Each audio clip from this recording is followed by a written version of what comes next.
We'll reconvene our long-term plan meeting, 9:32. We'll start with Karakia. Thank you, Mr. Chief Executive. That's Māori. Whakataka taho ki te uru, whakataka taho ki te tonga, kia makinakina ki uta, kia mataratara ki tai, e hi aki ana te atakura, he teo, he huka, he hohu, ti hei Māori order. Thank you very much. Thank you, staff and counselors, for continuing on with this really important work that's ahead of us. Just giving you a bit of a rundown for today. I do know that everybody would like to see us done today. And the discussion we had at the close of business yesterday was that we would endeavor and continue to work on this, hopefully until we get to a conclusion today. So what we'll do is we'll finish off the presentations for the remaining business cases. Those include the sustainable peatlands, Te Māori, and then we will revisit the biodiversity biosecurity business case.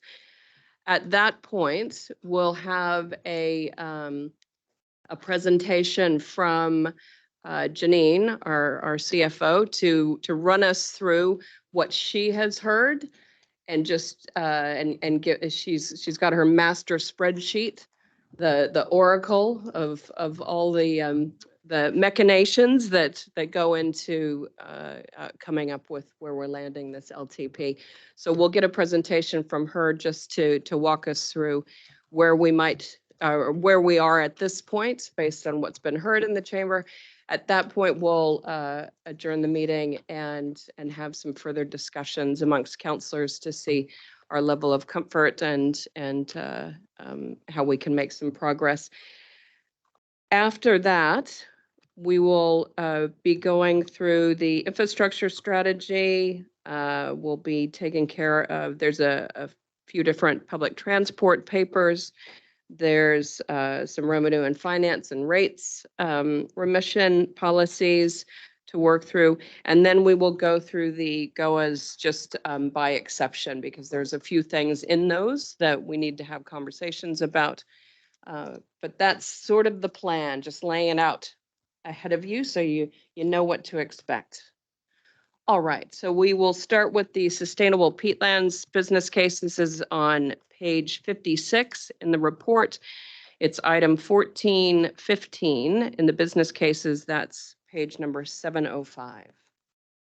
Tracy. Thank you, Madam Chair. Dave, if we could just click to the next slide. Thank you. This thankfully is a last. Oh, can you just pull it a little bit closer? There we FDL. go. Thank you.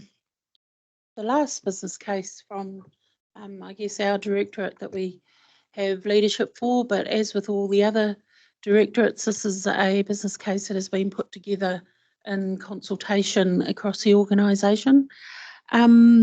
We had quite a discussion about this at our December meeting. It was the first time councillors were made aware of the business cases. This is a continuation of work that was started and funded through the 2021-2031 LTP, and part of the refresh of those business cases. You've had a refresh of the healthy waterways, a refresh of the biodiversity biosecurity business case. This is a refresh of the sustainable peat business case. Very mindful, and no, we didn't engineer it for anybody who suspects we may have. Yesterday there was a bit of air mileage on the national program in regard to peat subsidence, peat and the contribution that has been made to greenhouse gas emissions. There were some figures that were quoted there. I think 5 to 7% of the contribution coming from 1% of the country's soil resource, the predominant amount which is in the Waikato and Southland. So it is a very real issue. This business case is all about getting the evidence base to help us tackle that issue, but primarily it is to understand what is going on, to provide advice to landowners around the continuing use and development of land. We know that we are going to have to make some tough decisions around infrastructure. This business case very much dovetails in the infrastructure strategy in terms of our infrastructure, but also other infrastructure that's needed to ensure that those areas can still be used throughout the entire region. It's an opportunity to look at the peatland system as a whole, not bits and pieces, and we do understand, and as Councillor Cookson raised in December, we have landowners who have that deep knowledge of how things have happened over their lifetime and the lifetime of others who have worked the land that they have. So that is all part of this, but we know we need an evidence base to inform it. It really is, it does hark back to, you know, when we were Water and Soil Conservation Board, Soil and Hayden, again, Dr. Hayden Jones is our team leader of land and soil science. You know, the taking on board what Councillor Nichols said and has said a couple of times, we don't hear about the work we're doing with the soil enough. It kind of just travels. We focus on land use, but what about the soil? This is one of those key areas. There are statutory imperatives, there are directions through the regional policy statement. I guess key for me is quantifying the risk to our infrastructure assets going forward. And Councillor Smith yesterday was talking about these assets, all this work we're doing. How do we know any future investment through the infrastructure strategy is in the right place for the right reason, particularly with some of these soils? Really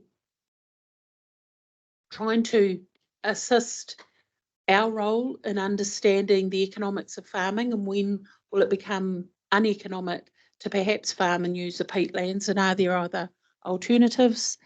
And ultimately to avoid stranded assets. Now, I know I'm the first to say coalition agreements are just coalition agreements. If we look at both the Act and the New Zealand First coalition agreements, they both make reference to farmers and landowners being able to offset against their own on-farm emissions and progress towards working and recognising other forms of carbon sequestration. So this is all part of that. We haven't had any clear guidance from the government on this. I'll be very clear on that. But we do know that on-farm sequestration is part of the National Primary Sector Growth Plan. And we do know that the existing government, the signals we have heard, is support for that. So, Madam Chair, following December, we did go back, we did recast the figures. We had a look, we reduced them and we shifted them out a year. So we're not starting the work until year 2 because as a result of securing some of the consultants to do the work and COVID and everything, the program is running about 6 to 8 months behind. So rather than invest in year 1 and not deliver, we have moved the business case to start in year 2 and continue on. One thing is, and I know councillors have a lot of questions about this, and we've got Hayden here who is the author of the business case to respond to those. My worry is in 3 or 6 years' time, if we haven't done this work, we will say, shivers, this is work we perhaps should have invested in. So we've got good information to share with our landowners. This is one that it is a bit more challenging to understand than some of the other business cases, but one that I think from our regional perspective, both protecting and managing our peatlands, but also providing our landowners with options on how to use the land. This is that evidence base. I will be quiet now. I'll just pass over to Hayden. Hayden has a few comments he just wants to highlight, and then we'll take questions. Madam Chair. Thank you, Tracy. Morena koutou, Madam Chair, councillors. There are about 65,000 hectares of drained peatland in the Waikato region, and that represents about 40% of the area of drained peatlands nationally. No other region has a higher proportion. Peat soils are an important natural resource for our region in that they support substantial primary production. It's been estimated that around 10% of dairying in the region is on drained peatland, and they also represent a significant store of carbon. The problem is that we're progressively losing this resource. Drained peatlands are subsiding at about 2 centimetres per year. And if included in the regional greenhouse gas inventory today, emissions from decaying peat are estimated to account for about 11% of gross emissions for the region. And these emissions are on par with those from transportation or stationary energy, so are substantial. If we don't do the work to inform actions to slow in terms of subsidence and greenhouse gas emissions, ongoing land surface subsidence will put at risk the sustainability of our flood protection and drainage infrastructure, which is critical to the productive use of drained peatlands and could result in stranded assets. Greenhouse gas emissions from drained peatlands could become a significant financial liability, potentially including issues with international market access in the future. What we're proposing to do, which builds on the work done to date in the program, is to test key land and drainage management opportunities to slow peatland subsidence and greenhouse gas emissions. The purpose of this is to ensure that we and our farmers have confidence in the effectiveness and practicality of the key mitigations with data to back it up before we recommend them for adoption via either a decision support tool or updated good practice guidance. We'll develop a spatial decision support tool to help guide peatland management. We'll also update good practice guidance for the region. At a minimum, this program is attempting to provide robust knowledge to meet Waikato Regional Council's own policy in our regional policy statement around reducing peat subsidence and the associated greenhouse gas emissions. It'll also help support and inform the implementation of WRC's proposed infrastructure strategy, our region's greenhouse gas emissions inventory, WRC's future regional resilience work, and potentially also WRC's nature positive carbon neutral framework.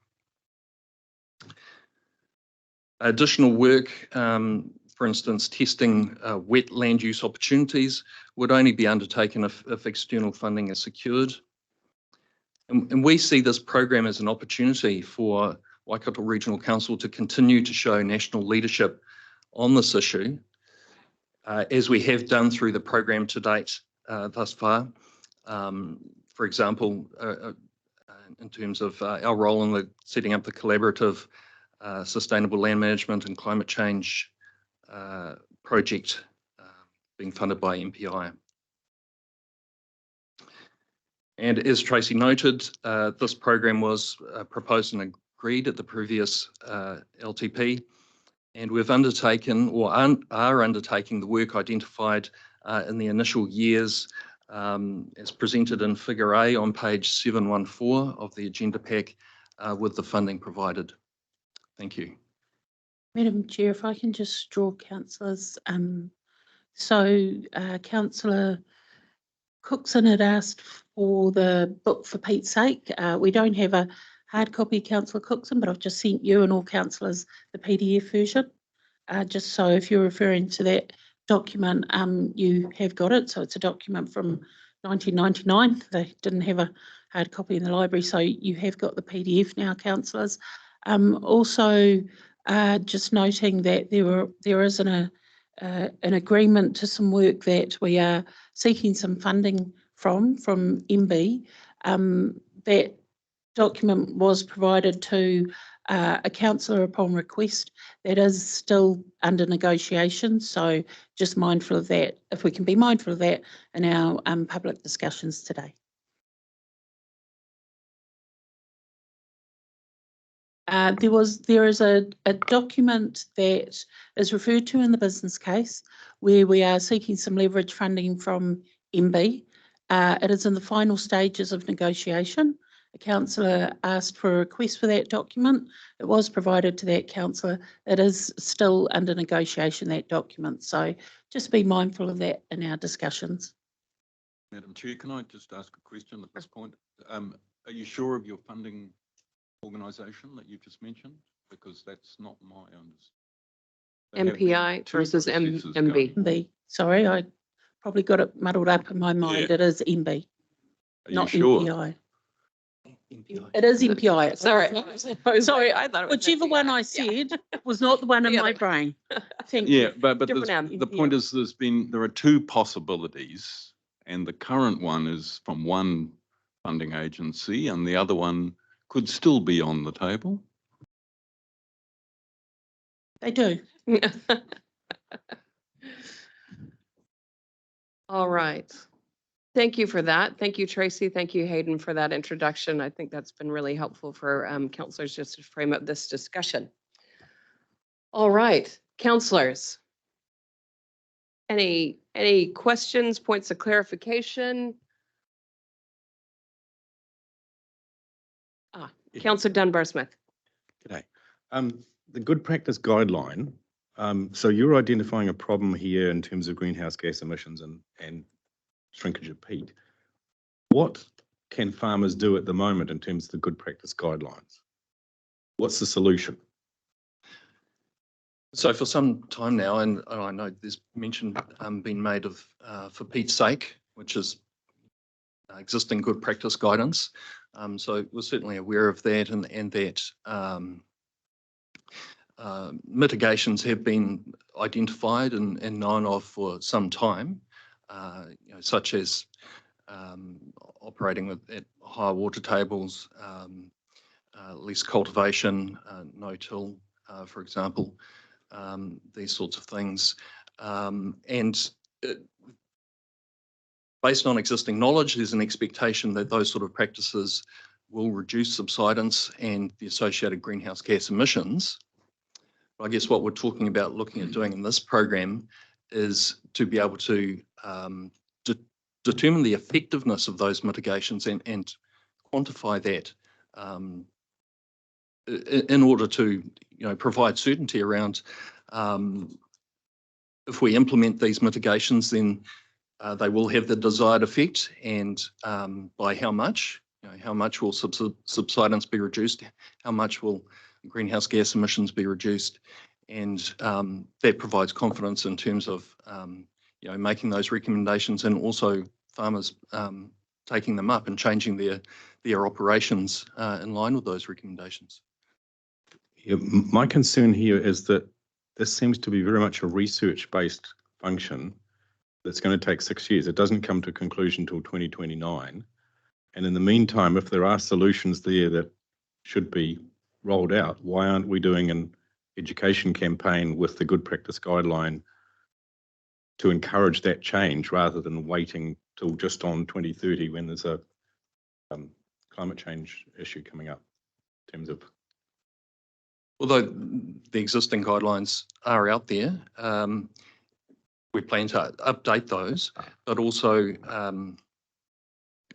essentially we need that robust scientific information to, feed into the likes of a decision support tool, to support the recommendations we're making. So I don't think they're not, the two things you mentioned aren't mutually exclusive. There's the ongoing existing guidance and our existing extension work around that, but at the same time we're seeking to really improve our the information we have around how effective these mitigations are, and how best to go about implementing them. Just also it's very much focused on the environmental and scientific side of things. I would like to see more emphasis on the economic impact of this. And it does seem to be very research focused at the moment and doesn't look at what is the impact on effectively 10% of New Zealand's dairying in the Waikato having to change its practices. So implications in terms of social, economic, as well as environmental are factors that will be considered as part of our work. We're getting underway with at the moment in terms of developing a spatial index of vulnerability. So looking at the vulnerability of our various peat areas in terms of their risk to excessive subsidence and mitigations. But also what you mentioned there in terms of impacts of making land management changes or land use change on the social, economic and environmental. That's actually one area that the MPI funded project will look to address, objective 4 of that. So that project is, and the funding for it is not for the program we're talking about here. It's aligned, and our work is feeding into that, will feed into that project. It's really about extending what we're doing here to the other regions in New Zealand that have a peat resource and these issues. But yeah, objective 4 will look at of the MPI project.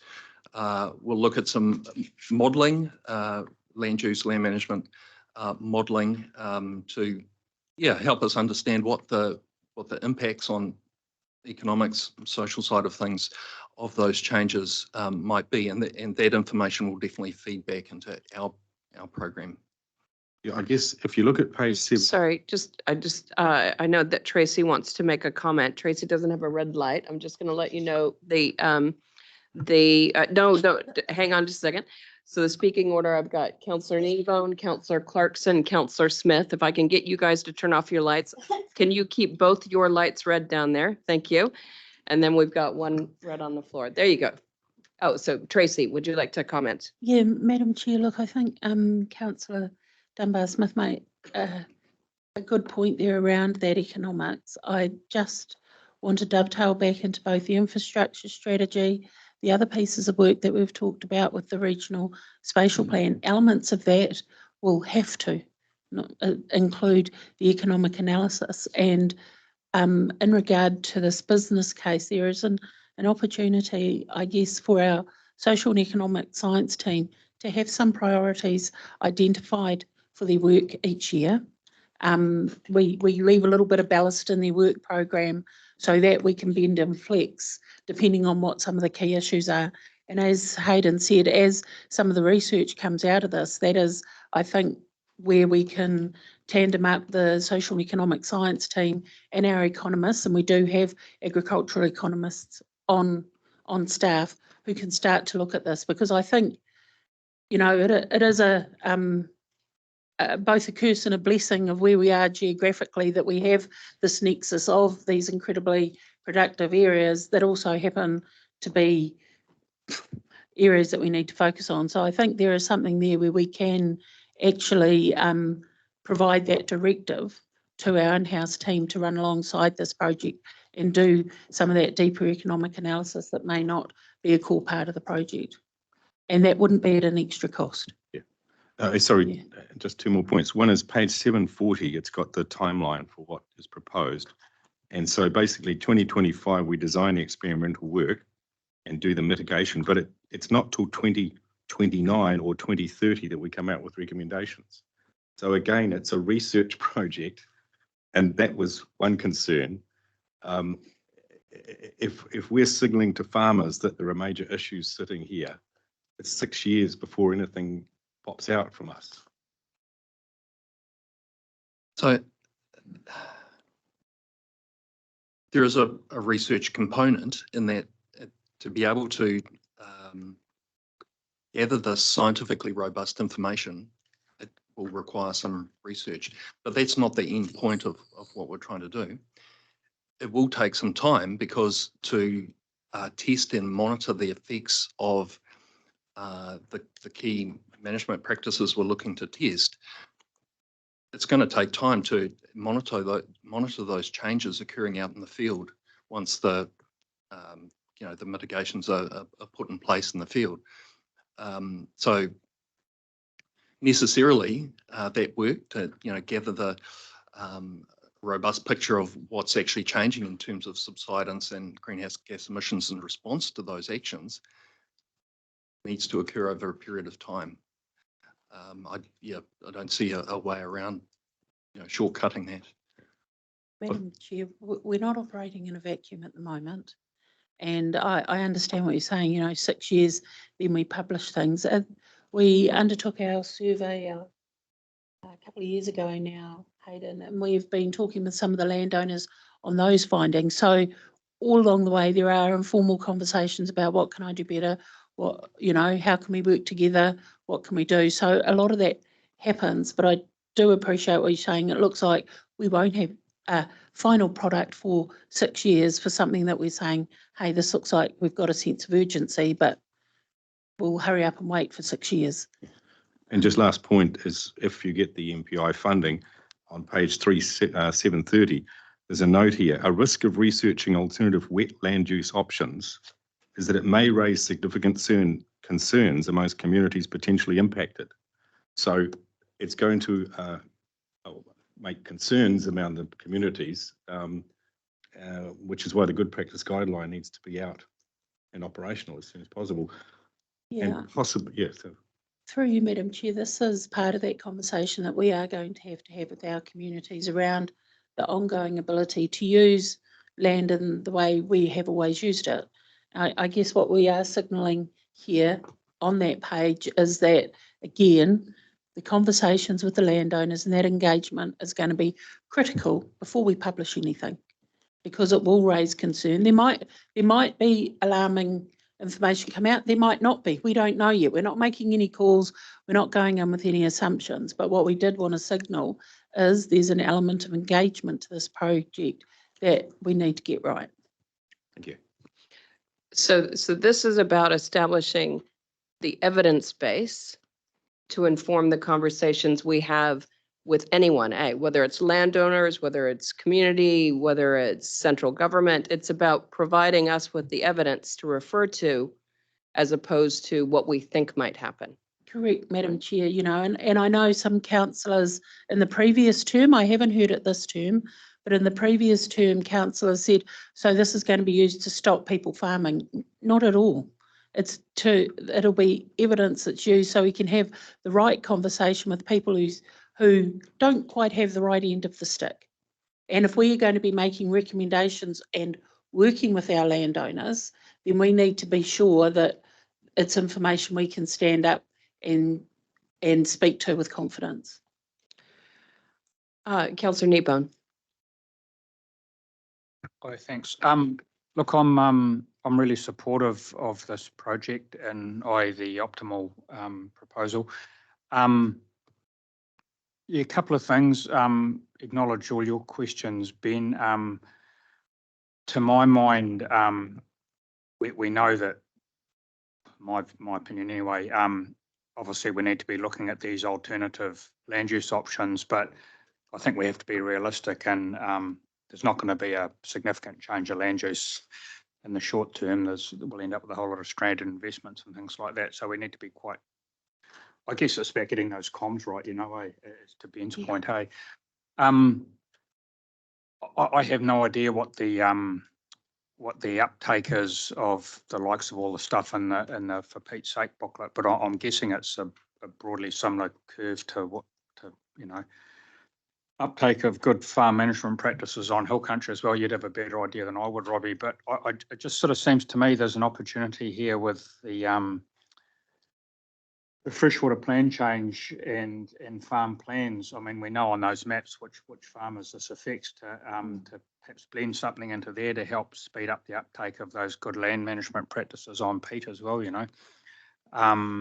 So, yeah, that's kind of where I'm sitting. I don't know whether this book could do with a bit of a refresh or not to help. Just a quick refresh and 1999, last century. to help Understood. help sell it a bit better, you know. But yeah, yeah. So yeah, supportive. Councillor Clarkson. Yeah, I'm just acknowledging all of the points that have been made. I'm sort of still sitting somewhere in the middle.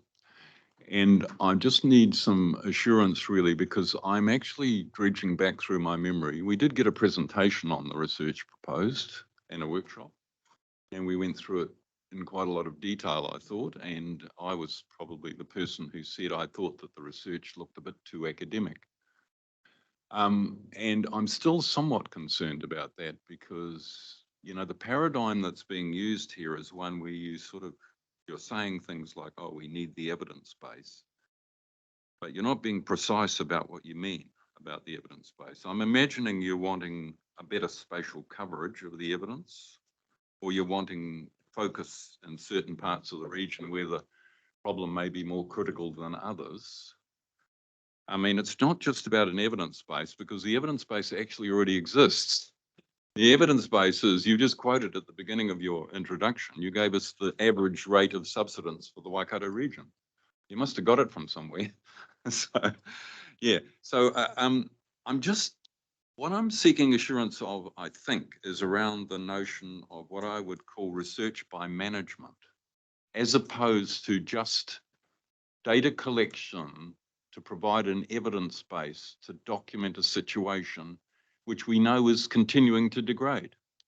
We've got to be way closer to the end of helping landowners who already want to do stuff, actually, and there are a good number of them out there, to get on with it. And that's where I will also make the connection to the Natural Heritage Fund, because one of the things I would like to see in the Natural Heritage Fund would be some recognition of how we might fund people, for example, the people up near Tarahapi who've been proposing retirement of wetland to re-wet and to even consider other ways of farming, polluticulture and stuff like that. Because what we have here in front of us is this long chain of interaction between collecting the evidence, developing policy, influencing practice, which I agree with Ben is way too long. It's just got to be somehow foreshortened, because I want to know how this work could focus and help those people who are actually all ready to make a shift. And because it's staring us in the face, we know it's going to affect our infrastructure. We know that if we keep on going the way we currently are, we'll end up like parts of the Netherlands. And in fact, we have parts of the Waikato that are already in that scenario, to be honest. So look, I need that assurance. And when I say research by management, that is actually really getting alongside landowners who are manipulating the farm that they might be on, or trying different sorts of farming practice. And I think that's what you're saying, but I want a direct, you know, affirmation that that's what you mean, because if it ends up being too far down the academic end, it won't deliver for us. And I also want some assurance from you that the way this work interacts with research being undertaken through other funding sources will be absolutely and properly integrated. You know, I am a bit skeptical about these things, I'm sorry, because I've been in this line of work for a very long time, and I've seen the way one organisation will get funding for a topic and another one will have the funding, and then actually they operate in parallel. Yeah. So, yeah, look, so I'm in the middle. And I guess I'm concerned about that long wait. Thank you. Madam Chair, if I can just quickly respond before I pass over to Hayden for the more detail. We would not be able to achieve this program without sitting alongside landowners, and it's a core component of the proposal, the ongoing proposal with sustainable peatlands. We can't do it without landowners. In fact, they have an awful lot of information, and many of the landowners we've talked to are really keen to be part of this project. I think it's going to be narrowing it down.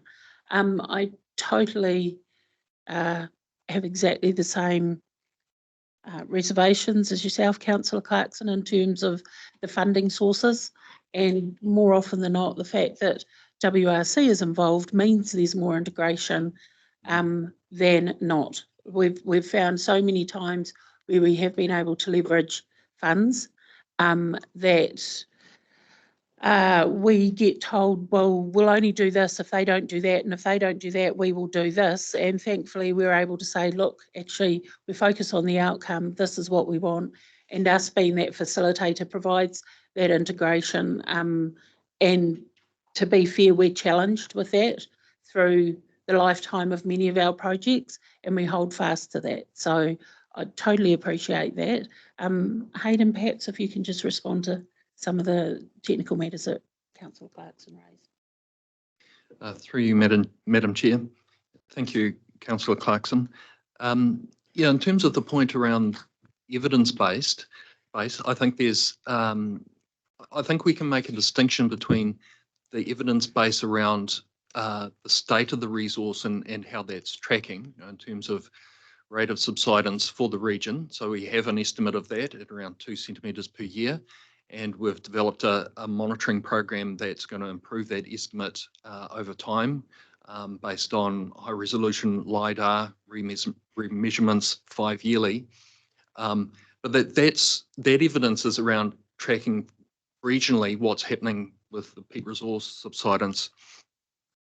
What we're talking about here in this program is developing the evidence base that tells us about the effectiveness when mitigations are applied to try and you know, reduce subsidence and the associated emissions.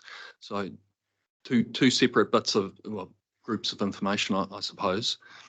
So we're more advanced in terms of having the information around the wider state of the resource for the region, but where there is the gap is this specific mitigation related information around the effectiveness. Yeah, in terms of shortening the timeframes involved, take your point there, and I think, yeah, conversations around how we're dealing with existing extension, working with landowners at the moment, whilst also having this work run its course, and just, yeah, being mindful that we don't end up putting the horse before the cart in terms of how we're doing that, but take the point around that, around the timeframes. The integration with aligned projects, such as the MPI funded one. So we've been involved in the design of that, and we'll certainly be involved in you know, the ongoing sort of operation of that project, although it's not our project, but, you know, very much involved in that collaborative group that we have here based in the Waikato. So much, if not all, of New Zealand's expertise around peatlands is based here, you know, involving staff from Manaaki Whenua, University of Waikato, and our own staff. And so, yeah, that wider collaborative group is very much involved in all this work we're involved in. Thank you, that's helpful. So this, just can't get my head around it. So this is looking into, we know that there's subsidence. You're saying we have evidence to that. We know that there are mitigations that can be employed. This is looking into how effective each of those different mitigations is so that we can encourage the uptake of the ones that have the greatest impact. Is that correct? It's correct. But particularly the two key ones that we've identified in terms of the detailed testing work out in the field. Okay. All right, Councillor Smith. Madam Chair, I support Bruce's comments.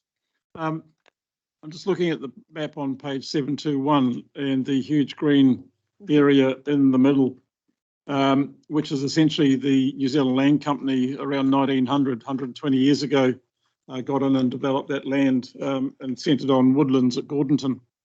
That area was within the Central Waikato Drainage District area, which I chaired the committee of up until 4 years ago.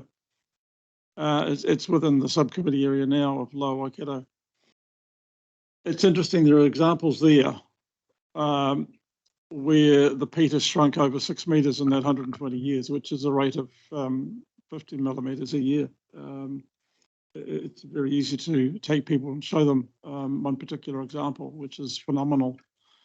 And hills or little mounds have appeared that were never there before. So during the time of chairing that committee, we had landowners who continually enlarged their drains, wanting to dewater their land. The committee, using information provided by staff, were adamant against enlarging drains to get the water that was in the enlarged drains away. Basically, if you know a computer system, you can have a cable, but if you have a smaller cable, there's a choke point, but like electricity, I suppose. The same thing was happening with landowners in particular places where they were enlarging drains, but we wouldn't yield and increase the dewatering. So within this organisation, there is information and science that is already known, and I think Bruce has made the point there that there is a lot already known and experienced. So I'm concerned how much more we need to do, but with Pamela's clarification a moment ago, this is about producing best practice, I suppose, is to put it in my words. But one of the things that I've had the opportunity to read the paper that you've talked about, and it's not dissimilar to the papers on the agenda. But reading through it, I became concerned that a lot of landowners will see it as a means to an end, where through the process we might develop best practice, and therefore at the end of it there may be a sense within this council to enforce best practice, and that would be my concern, a serious concern with all the other issues that we've not yet dealt with PC1 and elsewhere. So we've got the infrastructure strategy, which I spoke about yesterday, and we've all talked about the silos. Again, Bruce raised the issue of silos. 6 years to get to the end. We're trying to get this infrastructure strategy up and running. And, you know, I just wonder whether this organisation is mature enough to keep it together, the information available, and taking people on the journey.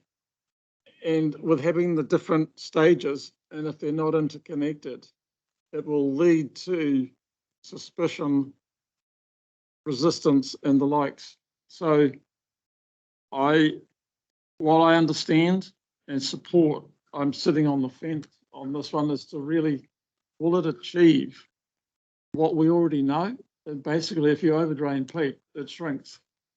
And there's already practices out there where some who have seen the light have already implemented that. So why will it take 6 years to get to a position where it's already known what some of those best practices are? I suppose that long to that simple question.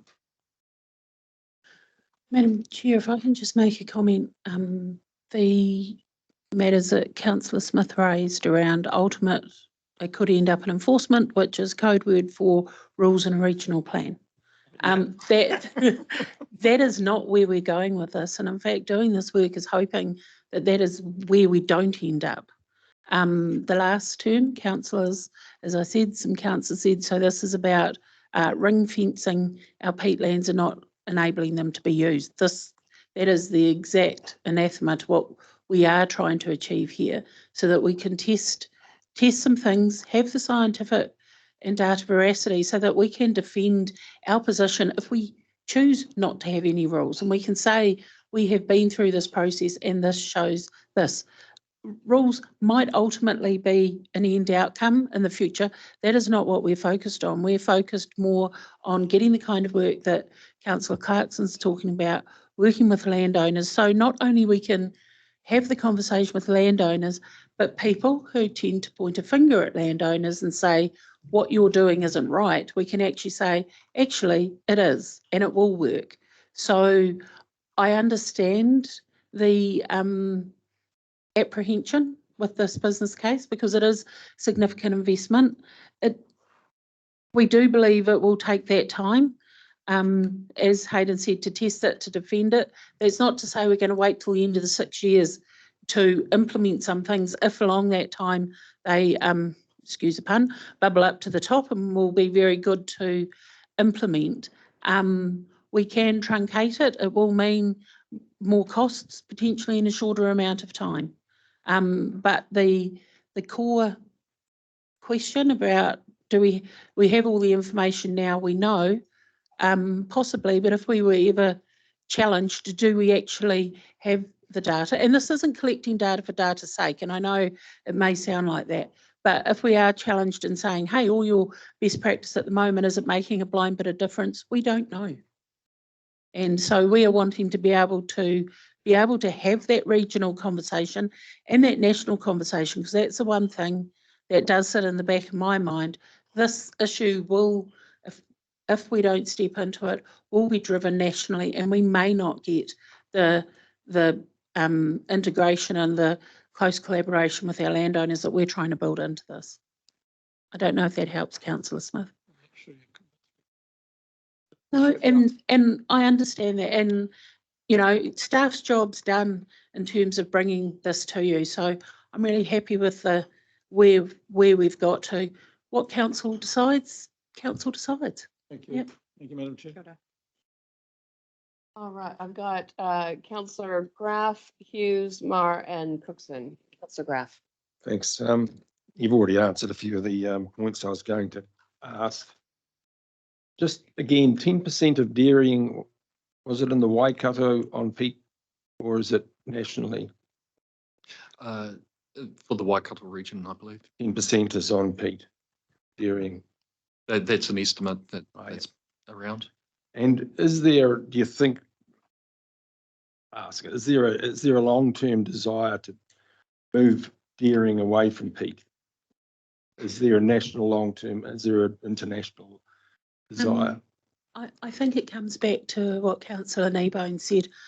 If there was a desire, it would happen over a 10, 20, 30-year period. There's definitely no desire from any staff in this organisation to make that happen. And the whole purpose of this is to understand what that mix of land uses are going forward, including the present land use.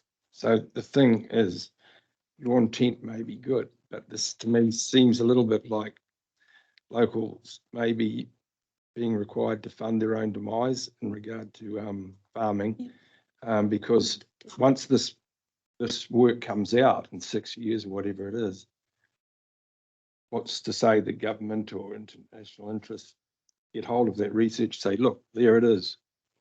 It's not looking good. The end of dairying or whatever on peat. That's just what I'm throwing out there. I don't know if that's an interest to the guys who are actually farming. I'd like to hear from them. I think that's my point. Thank you, Tracy. Questions? Yeah.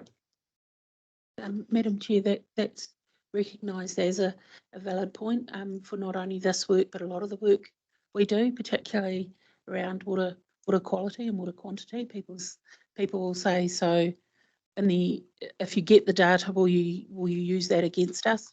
No. And thankfully, if we want to implement anything, we need to go through that process so people can. Yeah, so I think what I also had here was that could it be used to justify prohibition of dairying on peat in the future?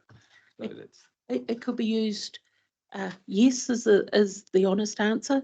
It could also be used to justify the ongoing operation of dairy farming on peat in a particular way, implementing mitigations.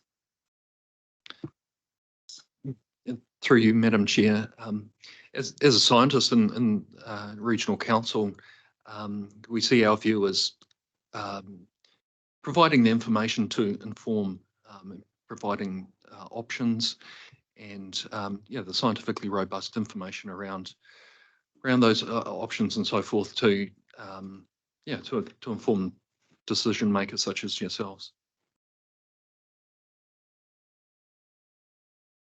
Councillor Hughes. Thank you, Madam Chair. Look, there's been some excellent comments made around the table already on the subject, so I'm not going to labour those. I thought Ben made some excellent points. And I'd just like to circle back. Bruce has already covered it, but this book, I hadn't heard about it until this morning, and I happen to know one of the authors who's a very, very practical person, and I'm sure it's got a lot of very sound and well-researched information in it, so I'm going to read that with interest. And like others here, I'm concerned that we've got best practice already. I would like to see some of the funding going towards assisting farmers to put best practice actually into practice. We shouldn't be doing it through farm plans, that might come later.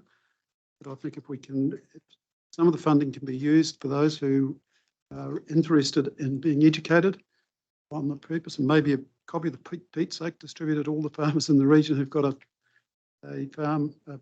peat-based farm. We're not going to stop peat degrading. That's what it does. You might slow it down, but you're not going to stop it. So best practice we'll see slowing the process, obviously. And I personally don't want to see a whole lot of money spent on a desk-based science project. And you've said you're not going to do that. You're going to go out and engage with the farmers, which has to happen. But yeah, I'd support it as long as it's got a practical outcome, and that it's going to be those outcomes can be implemented sooner rather than later. Thanks, Madam Chair. Thanks for that. Councillor Marr. Thank you, Madam Chair. And yeah, just acknowledging the points that have been made around the chamber already. For me, it's outcomes. It's a shame the project you've got here, wetland use options, experimental work, isn't included. Obviously, there's 60% of the drained peatlands around the country. There must be others working in this space, and I always worry, I think Bruce touched on it, that we tend to work in parallel with a lot of organisations at times, and we would be better making sure that if one agency or organisation is doing the work, then we're not copying it just for the hell of it. I see our research money, what I would call our research money, better invested in those outcomes, in things like technology and innovation, and actually, yeah, to get better outcomes.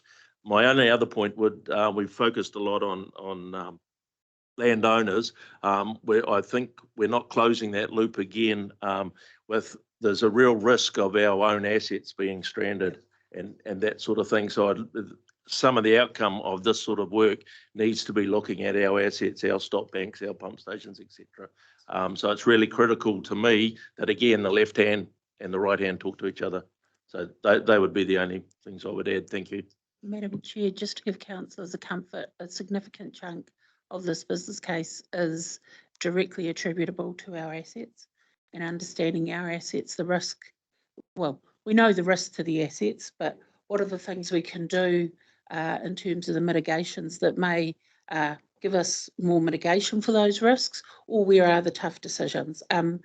Hayden has been working closely, and the team's been working closely, and Mike Scarsbrook's been working closely on the infrastructure strategy that you'll hear about later today. And I do want to make the point, while you see one staff member here talking to one project, there is generally, at least in a very efficient way, councillors, 10 to 14 other people from across the organisation.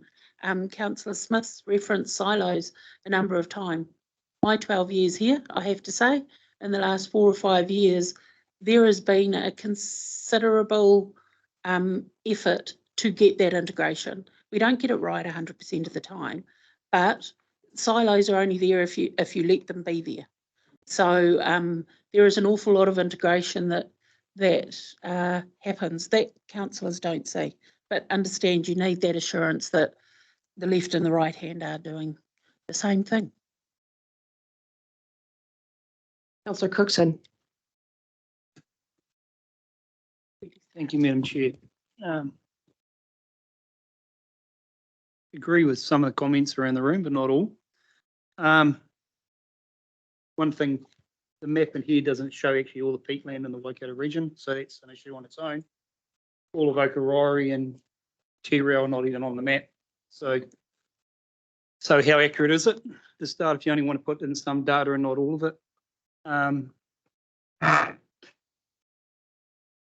Some of my issues are actually with policy and our own rules in the regional council here, that we don't want to intensify some areas of land, but by doing that, you allow other land use that's actually worse and causes more shrinkage and more degradation to the peat. So it's actually our own rules that are causing these issues, and no one has actually taken that into account in any of this. That if you actually allowed a little block of land to join onto a dairy farm, it might be intensification, but that land use will cause less shrinkage than selling it to someone else that's using it as a maize block or a cropping block that is actually going to degrade it completely. None of this has been taken into account at any of this at any stage. So it's our own council that's caused this issue, not farming. And I'm sick and tired of hearing it's dairy farmers. Every time this is there, it's about dairy farming. No, it's about land use. Please stop using dairy farmers as the scapegoat. They are not the problem. If every peat farm was actually a dairy farm, you most probably would have less shrinkage. And that would be the honest truth. So please stop that wording. It's not fair on all the other agricultural dairy farmers out there that you want to put this against them every time you speak about it. It's not fair and it's not correct. I don't, and as the if you went back to that book, Pete's Sake, all the information that you require is in it. Best practice, keep your water tables as high as possible. Don't dig drains more than 50 metres closer than one another and at a certain depth. All the things are there that you need. That's the best practice. If you stick to that, you will make the environment a better place. I just don't understand why we want to go down this track of investing here, opening up a can of worms again. Now you can't farm because of this and this and this and this and this. That's where this is heading, and I don't agree with it, and I'm not agreeing to supporting it at all. As I said, I don't know how much more you want me to say about it, but I totally disagree with it. I'm not supporting it. Thank you.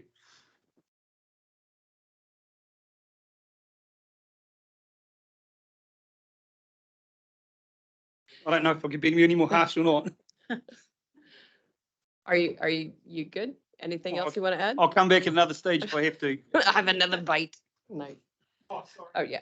I do agree with Stu's one point that you could put best farming practice towards your farm plan. That may help with actually helping things work better in the future, that farmers have a direction of to go to, or how to make their farm management better of how they're managing their farm. But yeah. And again, what we're trying to do here with this is determine which of those practices has the greatest level of impact, so that when we're working with farmers to develop these farm environment plans, that we have evidence that backs up The advice. the advice and the prioritization that we would suggest. Yes. Be 5 years too late for those of us in the Waipa catchment, Madam Chair. Councillor Nicol. But for me, a lot of comments that Bruce made, and there are others made that I've agreed with, but I'm going to keep it short. That practical outcome is obviously really important. And for me, you are obviously working with landowners to do these projects, if, should it progress. I want for any landowner that wants to be part of it to trial things, to bring about knowledge, to have a good relationship with us, to be able to be part of it. So I hope that should it happen, that is something that can happen. And I wonder through things like updating Pete's Sake and being able to have that discussion ongoing, they can get something from us if they were to hear about it and want to engage. Obviously, I think it is worth funding this project to continue on the work from the previous time, because there is that linkage with our assets, and that's why I think it's sensible that we are part of this work, noting that there's other funding sought from elsewhere and that other project that is already happening, which aligns with this project, and these things need to talk to each other. The last, I think that's most of the points that I needed to make, yeah, but mindful that the spotlight will stay on this or increase on this, so it's something we need to know about. Councillor Kneebone. Oh, it's just cogitating. It's a bit of a shame that presentation we had from Dave Campbell and co from the university a year or two ago. We couldn't have it now because there's a whole bunch of stuff in there that I wished I could remember. But I suppose for me, Robbie, one of the things that, and Ben was saying to him before we started the meeting, I'm really concerned that if we don't do a bit more research, this really crude analysis of how much drain peat is contributing to greenhouse gas emissions is just going to be applied across the board to everyone. Now, as you've acknowledged, some people are doing a really good job of managing their water tables to minimise peat shrinkage. Other guys are no doubt doing a crap job, and there'll be a whole bunch in the middle.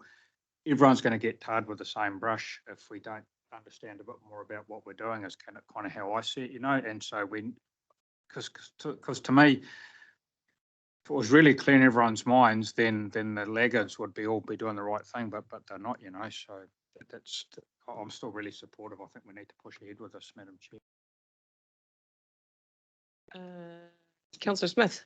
Yeah, just a question, and it may be seen as a pedantic question, but the reality is I do hope our work supervisors and the drainage staff that we have, who have got incredible experience and knowledge, who have been really into this stuff, actually part of this. They're the guys who are actually doing it now, supporting the farmers. Councillor Dunbar-Smith. Yeah, just very briefly. So I think the message coming through is we want something practical and something soon. And I'd like to see some kind of timeline before the end of this year where the good practice guide is actually circulated to farmers and is proposed to be included in farm plans, and so that's done sooner so that people can actually work on it. And the second suggestion was picking up from something Bruce has said, is if we are putting money more into the Natural Heritage Fund, whether there's a subcategory that is specifically for people doing work on peat within their farms, so that you're getting actual community buy-in to this project, that you can study that as well, and it's much more cost effective. So just a thought. Madam Chair, if I can just respond to really great suggestions. The first one, happy to bring something back. I mean, I am loath to send this document to all the farmers because, you know, there needs to be a program developed as to why, and communication, because it will be, oh, okay, we're all being tarred with the same brush. So I think there's something there we can definitely work up for council around how do we get this front and centre again. Mindful if there's work going on central government that we are sending the right messages before some of those messages come down. So Madam Chair, happy to take that away and bring that back through the appropriate committee, whichever one that may be, so council can understand that. And we can do that within existing work programs. We don't need to have a big conversation about what that'll look like, but we will have to have conversations with our comms team who can help us through that. So I think that's entirely doable, and that's a quick one we can make happen.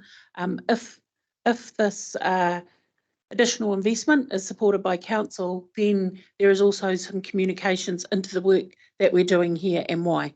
If it's not, then we can still have communications about what our ongoing work is across the organisation in the different parts that we touch those landowners out there. In regard to the Natural Heritage Fund, Patrick sitting behind me, he's the gentleman to talk to and respond about that matter. Councillor Smith, did you have another? If this is supported, please, you come through to the subcommittees, you know, Definitely. those landowners, they're Yes. right in the middle of this peat stuff. Yes, Thank definitely. you.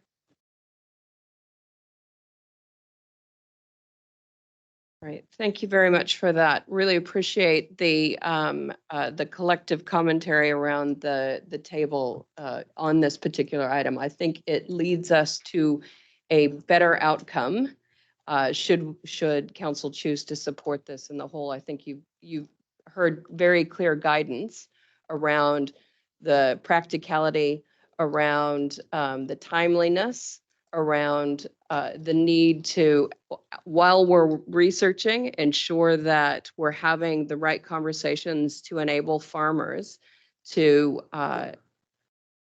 make the right decisions around their own land use. And I'm reflecting on Councillor Clarkson's comment about using the Natural Heritage Fund to incentivize change, and Councillor Cookson, you've mentioned that as well. Can we utilize funding to enable farmers to perhaps retire aspects of their farm, put it back into a wetland, and can we build the recognition of the value that provides to our region into the way we operate?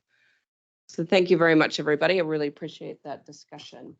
Madam Chair, can I just Yeah. ask, just a question around process. So there's been some suggestions about a more outcome-based research project from a few of the councillors and that sort of thing. How would, or is there a direction that something like that will come back to us as part of this process, or no? I'm just not quite sure if we wanted to tinker with it. So, Madam Is there Chair, an ability? just what usually happens is here's a business case. If council endorses it, that's the foundation that staff set upon making happen. We have noted, both Hayden and I have got pretty comprehensive notes, so we know where, if it was to be supported, where we need to focus more on. I think also because this is a topic that council has shown a higher degree of interest than perhaps some of the other business cases you've heard me blurb on about, that this can come back through a committee so that it is reported back to council. So you do get that oversight and understanding. And what we can do is bring it back to, and we'll have a conversation about the most relevant committee where you can see those changes made in the business case if it's supported. Thank you. And I suppose just hearkening back to Councillor Smith's comment about ensuring that should this be supported, it's imperative we get it in front of the subcommittees that we worked long and hard to establish around this council table. So that we're having those opportunities to hear directly from land, those who are utilizing that land, how these directions might impact on them, so that we can take that into consideration. I think that the other aspect, I reflect on a number of conversations that I have with other dairy farmers who say, Pamela, we're asked to make all of these changes. I can't afford to make all the changes at the same time. Help me understand which one I need to pick first. And I think that that's what I'm taking from the commentary I've heard from yourself, Hayden, and you, Tracy, today, is that that's what this program is trying to do. It's trying to help farmers identify which practices are going to be the most impactful in mitigating some of the issues that are before us. So as long as that's what is the outcome, that we're very clear with farmers that if you choose A, B, and C, it's a much better investment than, X, Y, Z. Thank That you, would be Madam Chair. helpful. That sums it up really far more eloquently, I think, than we've done in the last few minutes. One thing I do want to say in respect to the subcommittees, that goes without saying that we'll be talking to them. But coming back to my comment I made yesterday, there's a lot of things that are happening in this LTP. What I would be suggesting is when the subcommittees meet at the most opportune time, there is a presentation of what is in the entire LTP, what they can expect to see, and where they can see their place in it. That, of course, is something that Greg and his team will do, but we are more than happy to tootle along to any of those. Well, and that's how we illustrate the integration of all of the work streams that we do. Yes. Yeah. Madam Yeah. Chair, Greg and I talked on this subject this morning, and the first Waikato one is on the 1st of March and the Karakia one is on the 16th of March. and they will be LTP focused. If Greg wants to add to that. So you've got the timeline, you need to be ready. Now, Councillor Downard, I did have a note. Did you want to make a comment? Just, isn't there any other agencies that are doing this research? You know, we've got Waikato University Associate Professor David Campbell doing a lot on it. You know, are we, 2.447 million over 5 years? You know, I agree with Bruce that I think we could put it to more better use, because I believe that that information's already out there. You know, a lot of work has been done on this, especially I think it was presented to the Labor government that it needs to be looked at, because it's something like if the true carbon dioxide that's coming out of peatlands is 3 to 4 times what, half to a third of what cars and trucks produce, and more than what coal and gas electricity uses. So I think it is a big thing that a lot of research is going to go into this from other agencies. So that's my 2 cents worth. I just like to put it into like the heritage and. Thanks for that. All right. Thank you, Hayden. Thank you, Tracy, for the presentation of that business case. We'll now go on to our next business case, which is Te Ao Māori. This is on page 58 of the report. It's item 1416 in your business cases. That's on page 748. And we have Molly standing in for Neville today. Welcome, Molly.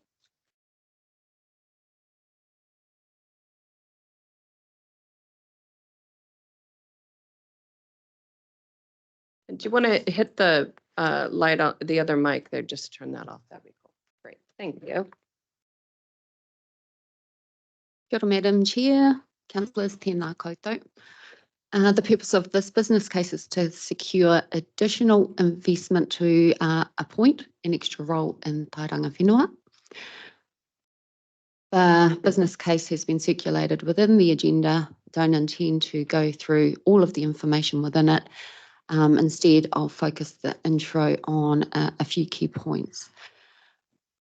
Noting, firstly, that Te Ao Māori is integrated in all our strategic priorities, as well as our corporate strategy, Te Ao Tupu, and also numerous pathways within the Climate Action Roadmap. Our iwi stakeholders and partners have explicitly voiced their desire and need for improved engagement from our council, which I guess emphasises that our current approach isn't working.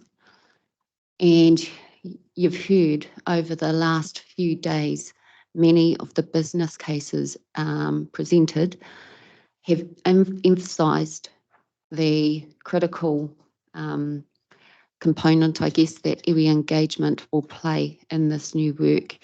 And so these things are highlighting the growing and increasing need for Te Ao Māori expertise in our organisation.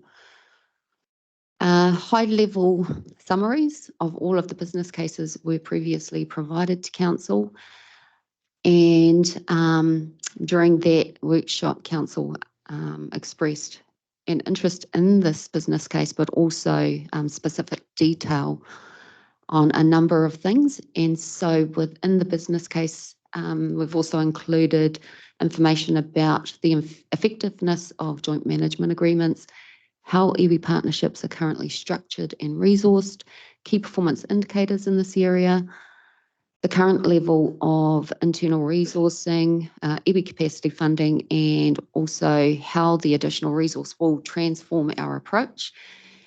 And just on this last point, the additional resource sought will enable a strategic shift and reallocation of senior advisors within tauranga whenua from currently disciplined focused roles to support specific directorates instead in a holistic manner.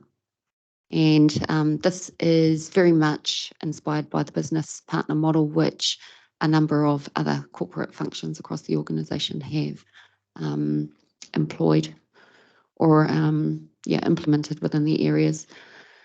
This move to this model will not only optimise our service delivery, but it will also maintain the centralised Te Ao Māori expertise under tairanga whenua, which is really important to ensure there's accountability, visibility, consistency and cohesiveness across the organisation.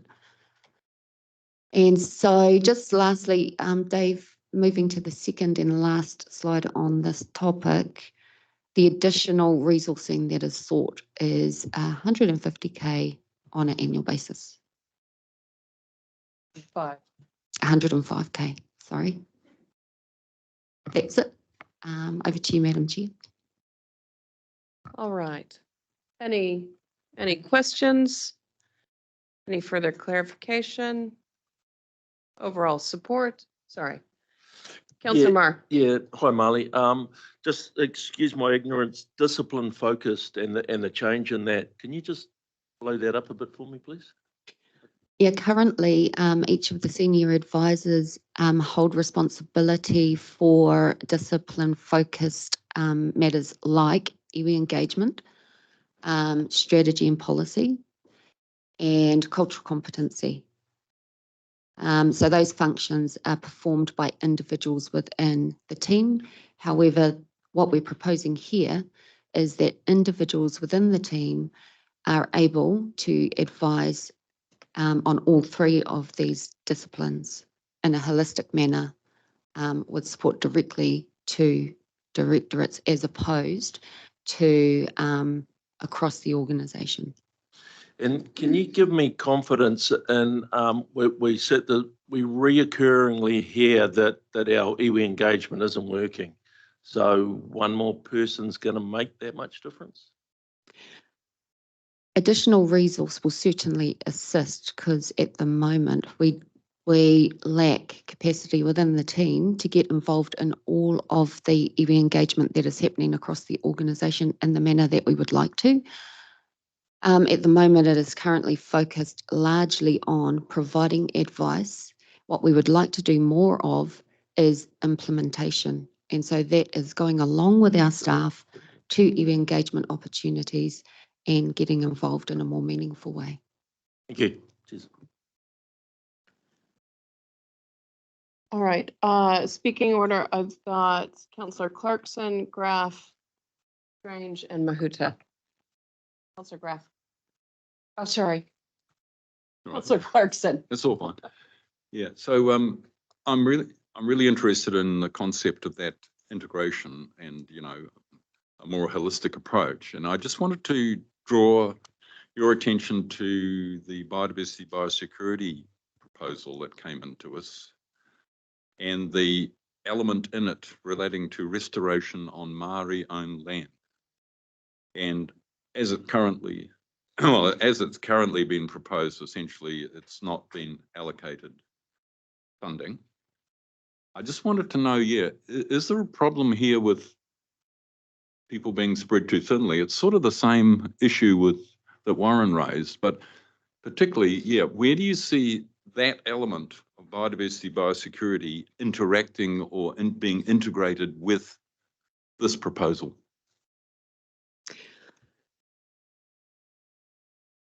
Or function within the team that we manage is actually supporting all of the organisation. And I think in the business case, we lightly talk about providing services right across the organisation and the volume of what that looks like. Often, the type of request that we do get is as significant and complex as the one that you're referencing and, you know, that is included in the agenda documents. And so it is not uncommon for tairanga whenua to pick up responsibility to either lead or provide support to these sorts of activities. Yeah, thank you. If I could just make further comment on that too, Madam Chair. And this is something that might well come up when you have a discussion on biodiversity, biosecurity. But I guess that if we were to move into that space in a much bigger way, it needs some planning at the front end. And this is exactly where the guidance and assistance from Tauranga Whenua would need to come in, which would be over and above probably what they currently do.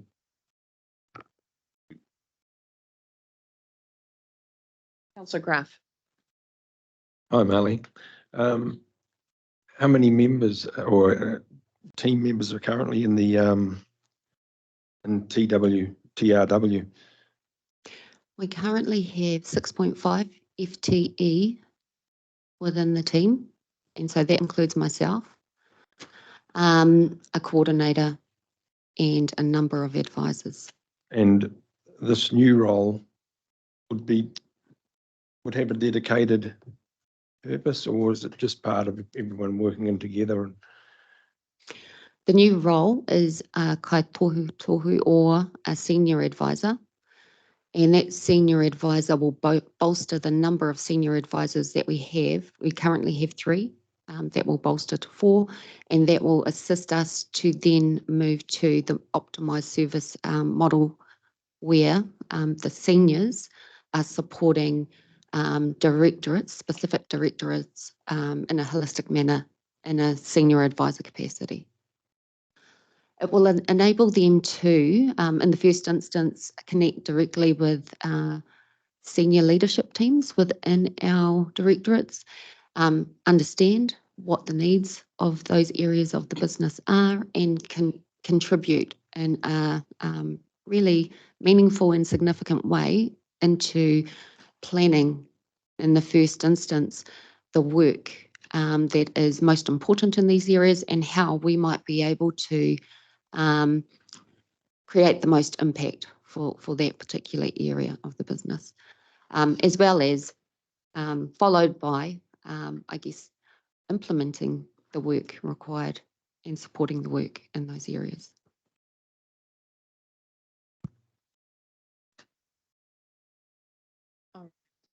So we're going to Councillor Mahuta first and then Councillor Strange. Councillor Mahuta? Kia ora, tēnā tātou. Thank you for the inclusion. Just wanted to probably point out 2 things again to help new and returning councillors, just in terms of Tauranga Whenua and its impact for our organisation. And this has been commented to me by other members of local government. So per capita, we have fewer people than both Auckland or Bay of Plenty and Canterbury, which I guess in terms of diversity of settlement arrangements and iwi would be our closest mix. Even at the proposed EFT, we won't be at the same staffing as all of those other councils. So I just want to speak to credit Marley and the team for what they do cover for us. And I want to take a page from their book. If they're indicating another resource is required, knowing that we have to land the whole of the Waihopiako catchment and Hauraki in their settlement, then I think it's a proactive call so that we do that well. If we don't do it, there's the potential for that whole settlement arrangement, which is new to our council, to land just a bit haphazardly, whereas we have a real opportunity to land that well with iwi and see them right in our planning and supporting us. So I think there's an opportunity, Pamela, that I just wanted to speak into. Thank you. Thank you, Tipa. Councillor Strange. Yeah, thank you. Yeah, thanks, Tipa, for those points. Yeah, I fully support this. As Tipa said, with our treaty partners and with more treaty settlements coming within this triennium, it's really important that we are upskilled and culturally appropriately able to communicate and partner with our iwi partners as well. Yeah, personally, I've had good support from your team, Marley, and really appreciate that. And yeah, anything that we can do to fully integrate this and make all of our staff more aware, in my opinion, is a really good thing. So thank you. Councillor Dunbar-Smith. Yeah, I'd like to support this. Coming from the Hauraki, I'm aware of the at least 12 iwi in the Coromandel Hauraki area. They're new to the mix. The settlement hasn't come through yet, but the negotiations are already well there, particularly with aquaculture and all the things going around the coast, as well as the farm end. So I think we definitely need to make sure that we manage that resource. Thank you. Councillor Nicol. Yeah, thank you, Tipper and Ben, agree with those comments. The thing I really liked about this was the business partner model. Just from conversations I've heard here and there, this would resolve the concern I had, because I can see how staff in a directorate will be able to build a real relationship with a member of your team or two, and ask all those questions in a really comfortable way and so forth, which can be hard when there's each time you're doing something slightly different, a different member to go to. So since the business partner model works well in HR and health and safety and environmental side of things, it just seems such an obvious solution for, like I said, resolving some of those concerns I had, and that this is really good. Thank you. Councillor Nepean. Yeah, no, I'm supportive. Thanks, Marley, Madam Chair. Thanks for that, and I agree with the points that have been made, particularly in terms of support in the Karakia settlement area. And I reflect on the business case we just heard around utilization of peatland, and one of the biggest owners in the Waihaupiko is Māori, right? So, so I think that ensuring that we've got the appropriate level of support as we have some of these more difficult conversations, I think that that's really imperative in terms of us being able to make positive progress with those conversations. Councillor Hodge. Good morning. Well, one thing I think is missing in this paperwork is how much work you actually do for WRC itself. You've emphasised the mahi you do outside WRC. And it's true you do, because I have followed some of your staff around to different areas to introduce them to different things. What you haven't emphasised in here is what you actually do within WRC itself to ensure that the Māori cultural te ao Māori view is seen by all of the council. So all I'm saying is that they do a lot of work within WRC as well as outside. And Tipper and I, as Māori councillors, we have been following them since we started. So they've done a great job, and he tautoko au ki tō rei. Oh, Councillor Clarkson. Yeah, I just wanted to make clear my inferred support before is real. I agree. I support this one. Awesome. I love that level of clarity we're all getting to as we move through these. Those first few ones were a little bit, we weren't quite as strong on our support or otherwise. So I like how we're picking that up. It makes it much more easy to model some of the implications of these decisions that may be before us. So thank you for that. I know. All right. Okay. Is that the last of the business cases? No, right. Biosecurity, biodiversity. This is the revisit. This is 2.0. Sorry, do we want to have a 10-minute break before we get into this? Sorry. Okay. We'll adjourn the meeting. It's 11 o'clock. We'll adjourn and reconvene at 10 past.